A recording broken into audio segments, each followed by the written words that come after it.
Welcome to Brain Classes. Today we are going to discuss about the urinary system or excretory system. Introduction of urinary system और excretory system. तो urinary system जो होता है human body के अंदर सबसे main excretory system होता है। तो आप यहाँ पे देख पा रहे होंगे कि दो तरीके के सिस्टम के यहाँ पे नाम लिए जा रहे हैं, यूरिनरी सिस्टम और एक्सक्रेटरी सिस्टम। तो मैं आपको बता दूं, जो यूरिनरी सिस्टम होता है आपकी बॉडी का, जो यूरिनरी सिस्टम है वो आप डायरेक्टली लिंक होता है या फिर डायरेक्टली कनेक्टेड होता है एक्सक्रेटरी सिस्टम में। क्यों? क्योंकि जो यूरिनरी सिस्टम होता है इसके अंदर आपकी बॉडी से यूरिन आपकी बॉडी से एक्सक्रेट होता है। तो अपन यूरिनरी सिस्टम के बारे में पढ़ने से पहले थोड़ा सा डिटेल पढ़ लेते हैं एक्सक्रीटरी सिस्टम के बारे में कि भाई एक्सक्रीटरी सिस्टम क्या होता है, क्या मतलब होता है एक्सक्रीशन का, इसके अंदर कौन कौन सी प्रोसेस होती है एक्सक्रीशन के लिए, कौन कौन सी सब्सटेंस आपकी बॉडी से एक्सक्रीट होते हैं, कौन कौन से ऑर्गन आपकी बॉडी के अंदर एक्सक्रीशन करने में हेल्प करते हैं, ठीक है, किस किस प्रोसेस के अंदर आपकी बॉडी से एक्सक्रीशन होता है। तो अपन पहले बात करते हैं कि एक्सक्रीटरी सिस्टम क्या होता है या फिर एक्सक्रीशन क्या होता है। तो एक्सक्रीशन का मतलब होता है आपकी बॉडी से मेटाबॉलिक वेस्ट सब्सटेंस होते हैं उनका आपकी बॉडी से रिमूव होना, ठीक है। हार्मफुल मेटाबॉलिक वेस्ट का आपकी बॉडी से रिमूव होना, यहाँ पे डेफिनेशन है, it is removal of harmful metabolic waste from the body. का मतलब जो आपकी बॉडी के अंदर जितने भी मेटाबॉलिक वेस्ट है वो आपकी बॉडी से बाहर निकले, हार्मफुल मेटाबॉलिक वेस्ट। तो यहाँ पे आप देख पा रहे होंगे एक वर्ड है मेटाबॉलिक वेस्ट। तो मेटाबॉलिक वेस्ट क्या होता है? तो मैं पहले बता दूं, मेटाबॉलिक वेस्ट बताने से पहले बता दूं कि मेटाबॉलिज्म क्या होता है। मेटाबॉलिज्म वह प्रोसेस होती है जिसके अंदर आप किसी भी चीज़ का इंटेक करते हो, इंटेक करने के बाद जब वो एब्जॉर्व हो जाती है, एब्जॉर्व और डाइजेस्ट होने के बाद उसकी जो नेक्स्ट प्रोसेस होती है वो होती है मेटाबॉलिज्म, ठीक है। मेटाबॉलिज्म के अंदर उस प्रोडक्ट का आपकी बॉडी के अंदर पूरी तरीके से डिवाइडेशन हो चुका होता है लीवर के थ्रू, ओके। तो इस सब प्रोसेस होने के बाद जो आप चीज़ें इंटेक कर रहे हो, जब उसका एंड प्रोडक्ट बच जाता है, ठीक है, आपने जितने भी चीज़ें इंटेक की और उसका एंड प्रोडक्ट बच गया, ठीक है, एंड प्रोडक्ट बचने के बाद या फिर जो आपने चीज़ें ली है, ठीक है, उसके द्वारा कुछ चीज़ें प्रोड्यूस की जाती है, ठीक है। जैसे अगर आपने कार्बोहाइड्रेट इंटेक किया है, कार्बोहाइड्रेट से मतलब आप जैसे अगर खाना खा रहे हो तो जैसे आपने चपाती इंटेक की है, ठीक है, या फिर अगर स्वीट के अंदर जैसे अगर मैं बात बताऊँ, जैसे रसगुल्ले इंटेक कर लिए, कभी समोसे खा लिए हो, ठीक है, तो ये सब चीज़ें कैसे में आती है? कार्बोहाइड्रेट या फिर ग्लूकोज के अंदर। अगर आपने इंटेक कर रहे हो तो इसका जो एंड प्रोडक्ट निकलेगा या फिर एंड प्रोड्यूस या फिर जो ये क्या इनसे जो प्रोड्यूस होगा वो प्रोड्यूस होता है CO2 और वाटर। तो इस तरीके से आपकी बॉडी के अंदर जितने भी मेटाबॉलिक वेस्ट होते हैं ये आपकी बॉडी से अगर एक्सक्रिएट हो रहे हो तो इसे क्या बोलते हैं? Excretion, okay. और यहाँ पे अगर आप देख रहे हो तो यहाँ पे लिखा हुआ है हार्मफुल मेटाबॉलिक वेस्ट। तो हार्मफुल मेटाबॉलिक वेस्ट का मतलब होता है जो भी सब्सटेंस आपकी बॉडी के अंदर मेटाबॉलिक वेस्ट के रूप में बन रहे हैं, ठीक है, वो सभी आपकी बॉडी में हार्मफुल होते हैं। हार्मफुल इसलिए होते हैं जिससे अगर आपकी बॉडी के अंदर CO2 एक्सेस अमाउंट के अंदर है, वाटर एक्सेस अमाउंट के अंदर है, ठीक है, तो ये सब चीज़ें आपकी बॉडी के अंदर अगर एक्सेस अमाउंट के अंदर है तो ये सब आपको हार्म करती है, आपकी बॉडी में किसी न किसी तरीके की डिजीज को फॉर्म करती है।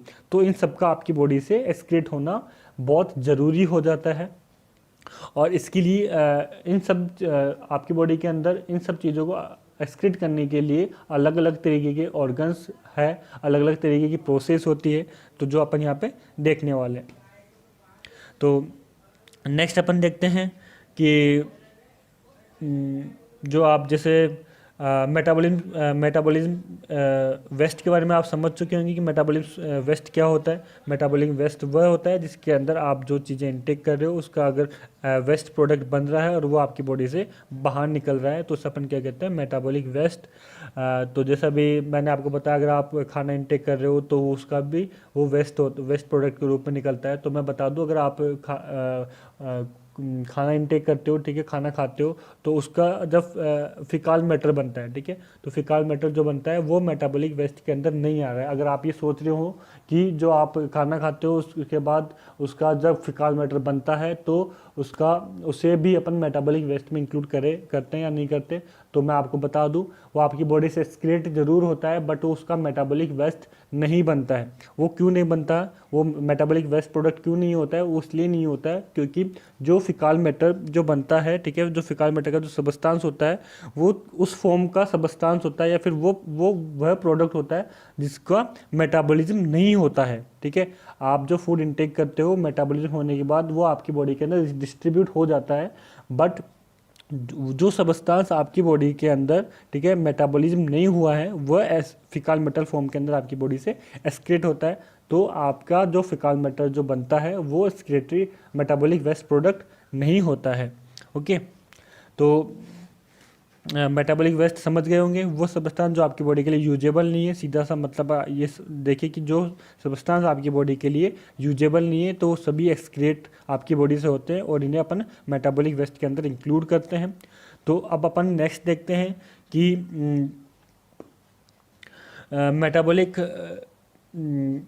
मेटाबॉलिज्म होने के बाद एंड प्रोडक्ट किस तरीके से चेंज होता है। ठीक है, किसी चीज़ का अगर मेटाबॉलिज्म होता है तो उसका एंड प्रोडक्ट क्या होता है, फिर किस फॉर्म के अंदर वो चेंज होते हैं। तो अपन पहले बात करते हैं। तो जैसे अगर अपन खाना खाते हैं तो मोस्टली अपन जैसे कार्बोहाइड्रेट, फैट और प्रोटीन का इंटेक करते हैं हम।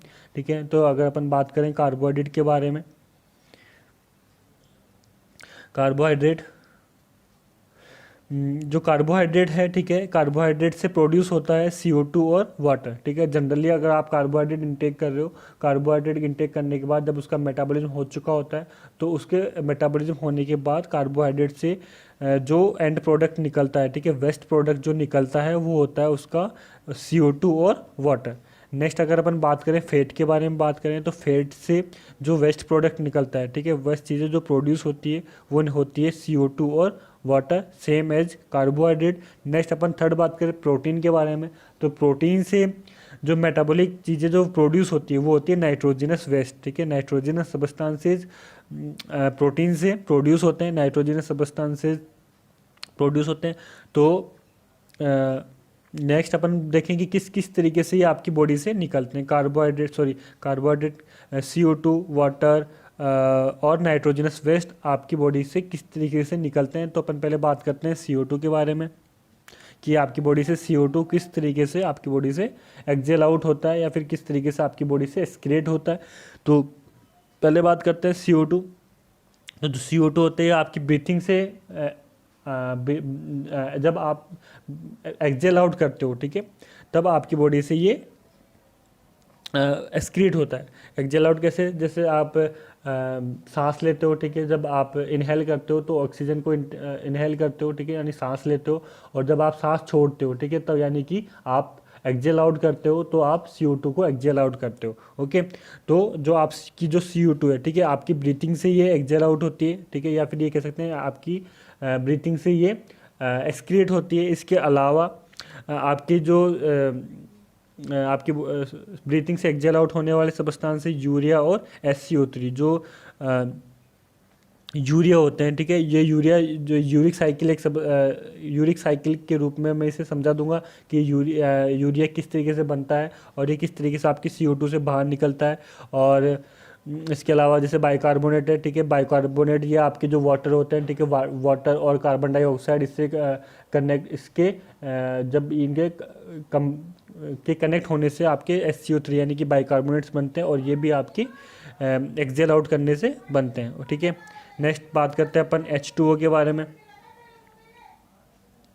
कि H2O आपकी बॉडी से किस किस फॉर्म के अंदर निकलता है। ठीक है, तो पहले बात करें तो H2O जो निकलता है आपकी बॉडी से यूरिन के फॉर्म के अंदर निकलता है। सबसे ज़्यादा आपकी बॉडी से जो H2 होता है यानी कि जो आपकी बॉडी के अंदर वाटर होता है वो आपकी बॉडी के अंदर सबसे ज़्यादा यूरिन की फॉर्म में एक्सक्रीट होता है।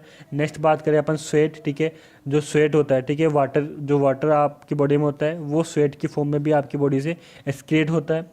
और नेक्स्ट अपन बात करें सबसे इम्पोर्टेंट कि जो आपका जो वाटर होता है वो आपके लंग्स से भी एक्सक्रीट होता है। तो आपको ये जान के थोड़ा सरप्राइज हो रहे होंगे कि आपकी बॉडी से जो वाटर होता है वो लंग्स से किस तरीके से एक्सक्रीट होता है। तो मैं आपको बता दूं, जो आपका वाटर होता है, ठीक है, जो वाटर होता है वो आपकी बॉडी से मॉइस्चर फॉर्म के अंदर आपकी बॉडी से एक्सक्रीट होता है।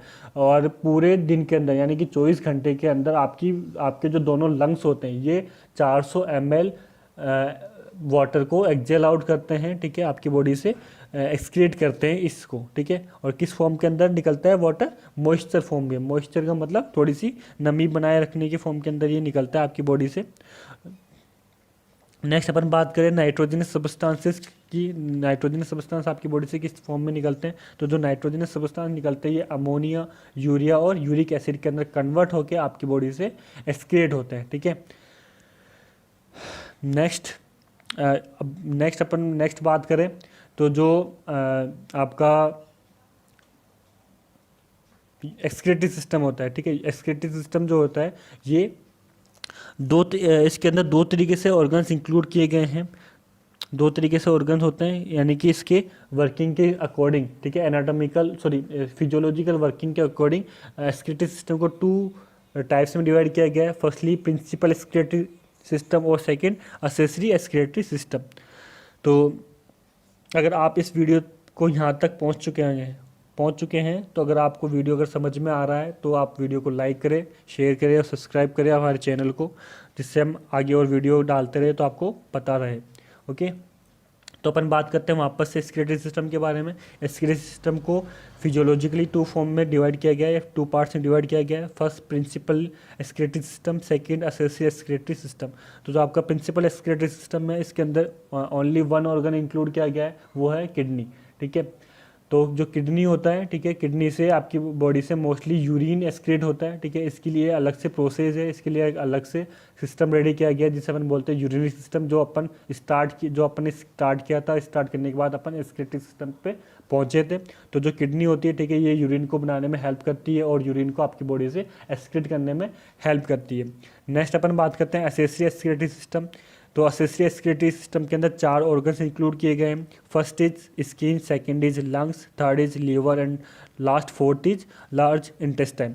तो अपन पहले बात करते हैं स्किन की। स्किन आपकी बॉडी के अंदर आपकी बॉडी से किस तरीके से सबस्टांसेस को आपकी बॉडी से एक्सक्रीट करती है। ओके, तो पहले स्किन के बारे में बता दूँ। आपकी बॉडी के अंदर जो लार्जेस्ट एक्सक्रीटरी जो ऑर्गन है वो आपकी बॉडी के अंदर स्किन ही है, ठीक है। और आपको पहले से पता भी होगा कि जो आपकी बॉडी के अंदर जो स्किन है वो ऑलरेडी लार्जेस्ट ऑर्गन है आपकी बॉडी का, और लार्जेस्ट ऑर्गन होने की वजह से आपकी बॉडी के अंदर जो लार्जेस्ट एक्सक्रीटरी सिस्टम है वो है आपका स्किन। ओके, थोड़ा सा इसे माइंड करना, अलग से नोट कर सकते हो आप इस लाइन को, क्योंकि काफ़ी बार कंपटीशन के अंदर ये पूछा जाता है कि आपकी बॉडी के अंदर कौन सा एक्सक्रीटरी सिस्टम लार्जेस्ट है, तो वो है आपकी स्किन। ओके, अब थोड़ा सा अपन आगे चलते हैं।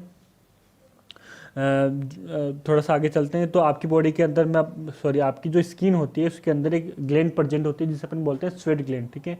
जो स्वेट ग्लैंड, इसका इंपॉर्टेंट फंक्शन ये है, आपकी बॉडी के अंदर ये स्वेट प्रोड्यूस करते हैं, यानी कि आपकी बॉडी के अंदर ये पसीना प्रोड्यूस करती है, ठीक है। पसीना क्या होता है, एक आपका वाटरी सबस्टांस होता है जो कि आपकी बॉडी से कंटिन्यूस हीट के कांटेक्ट में आने से आपकी बॉडी से ये आपकी बॉडी से एक्सक्रीट होता रहता है। ओके, नेक्स्ट एक और ग्लैंड प्रेजेंट होती है स्वेट ग्लैंड के अलावा आपकी स्किन के अंदर एक और ग्लैंड प्रेजेंट होती है जिसे अपन बोलते हैं सीबेसियस ग्लैंड। सीबेसियस ग्लैंड का काम होता है आपकी स्किन के अंदर ऑयल का फॉर्मेशन करना। ऑयल का मतलब फॉर्मेशन करना या फिर आपकी बॉडी से ऑयल को एक्सक्रीट करना। ओके, तो दो स्किन होती है, ठीक है। पसीने के जरिए, ऑयल के जरिए बहुत से मेटाबॉलिक वेस्ट को एक्सक्रीट करती है। नेक्स्ट, पसीने के जरिए आपकी बॉडी से वाटर एक्सक्रीट होता है, ठीक है। साल्ट एक्सक्रीट होते हैं। साल्ट के बारे में बताऊँ, आपकी बॉडी के अंदर कुछ साल्ट्स प्रेजेंट होते हैं, ठीक है। और जो आपका, अगर आपने कभी टेस्ट किया हो आपकी स्वेट को, ठीक है, पसीने को कभी अगर आपने टेस्ट किया हो तो वो थोड़ा सा साल्टी होता है। साल्टी का मतलब थोड़ा सा खट्टा होता है। तो जो ये खट्टा इसीलिए होता है क्योंकि आपका जो स्वेट होता है उसके अंदर कुछ अमाउंट के अंदर साल्ट प्रेजेंट होता है, तो ये इससे भी एक्सक्रीट करने में हेल्प करता है। नेक्स्ट, जो आपका ऑयल होता है, ठीक है, ऑयल के जरिए आपकी बॉडी से लैक्टिक एसिड बाहर निकलता है, पायरुविक एसिड बाहर निकलते हैं, और एनिमल स्टेरॉइड्स आपकी बॉडी से कंटिन्यूसली एक्सक्रीट होते रहते हैं, ठीक है। तो यहाँ पे स्किन कंप्लीट। नेक्स्ट अपन बात करते हैं लंग्स के बारे में। तो जो लंग्स होते हैं, ठीक है, लंग्स भी एक्सक्रीशन का काम करते हैं। तो लंग्स कैसे काम करते हैं एक्सक्रीशन का, तो जैसे आपको पता ही होगा, आप जैसे ऑक्सीजन को इनहेल करते हो और CO2 को एक्सेल आउट करते हो रेस्पिरेशन के अंदर, यानी कि आप जब सांस लेते हो तो ऑक्सीजन लेते हो और CO2 बाहर निकालते हो। तो जो CO2 बाहर निकालते हो तो उसके अंदर वेस्ट प्रोडक्ट CO2 बाहर निकलता है, ठीक है। और इसके अलावा आपके लंग्स से अल्कोहल भी बाहर निकलता है। आप थोड़ा सरप्राइज हो रहे होंगे कि आपकी बॉडी से अल्कोहल लंग्स की किस तरीके से बाहर निकलता है। तो मैं आपको बता दूं, जैसे अगर आप अल्कोहल का इंटेक करते हो,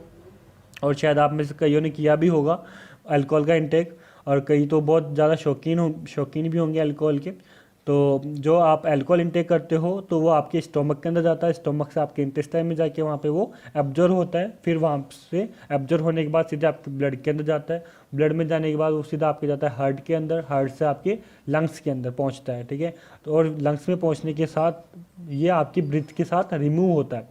तो अगर आपने कभी टेस्ट करवाया हो या फिर कभी सुना हो alcohol analyse test, drive alcohol analyse test, तो इस टेस्ट में क्या होता है, आपके माउथ के अंदर एक डिवाइस लगाई जाती है जिसे अपन बोलते हैं alcohol analyse test device, okay. तो इस डिवाइस से क्या आइडेंटिफाई होता है कि इस डिवाइस के अंदर आपके जब माउथ में ये डिवाइस लगाई जाती है तब आपको कहा जाता है कि इसके अंदर सांस छोड़िए। तो आप जब आप इसमें सांस छोड़ते हो